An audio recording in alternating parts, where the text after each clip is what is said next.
Bonjour! Cette courte vidéo vous présente les différentes étapes pour faire une demande de logement social dans une des communes de la métropole grenobloise et essayer de diminuer le temps d'attente.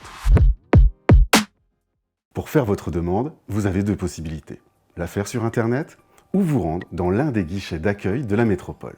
Pour faire votre demande en ligne, rendez-vous sur le site demande-logement-social.gouv.fr.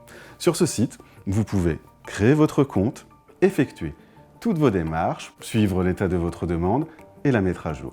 Si vous préférez faire votre demande sur un dossier papier ou si vous avez besoin d'informations et de conseils, rendez-vous dans un des guichets de la métropole. Voici quelques conseils pour bien préparer votre demande. 1. Pour enregistrer votre demande, vous devez fournir une copie de votre pièce d'identité, votre numéro de sécurité sociale et une copie de votre avis d'imposition. 2. Pensez bien à transmettre les autres pièces qui justifient votre situation. Par exemple, si vous avez des enfants, donnez une copie du livret de famille. Ou si vous êtes divorcé, mettez bien une copie du jugement de divorce. 3. Les critères que vous demandez sont vraiment importants pour limiter le délai d'attente. Par exemple, évitez de demander un ascenseur ou un parking si vous n'en avez pas besoin. 4. Élargissez votre demande à plusieurs communes, parce que certaines ont plus de logements disponibles que d'autres. D'ailleurs, sur le site Géo de la métropole, vous pouvez trouver le niveau de disponibilité des différents logements par commune et par quartier.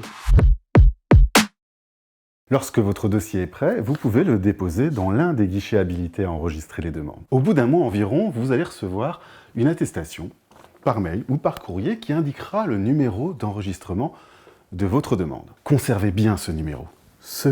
Il vous servira pour tout le reste de votre démarche.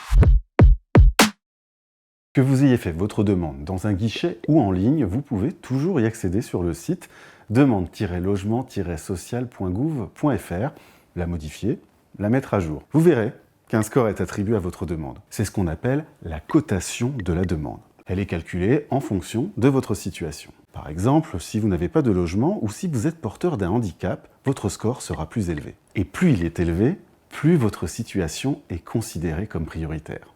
Ce score est utilisé par les professionnels du logement social pour les aider à choisir entre des demandes qui se ressemblent.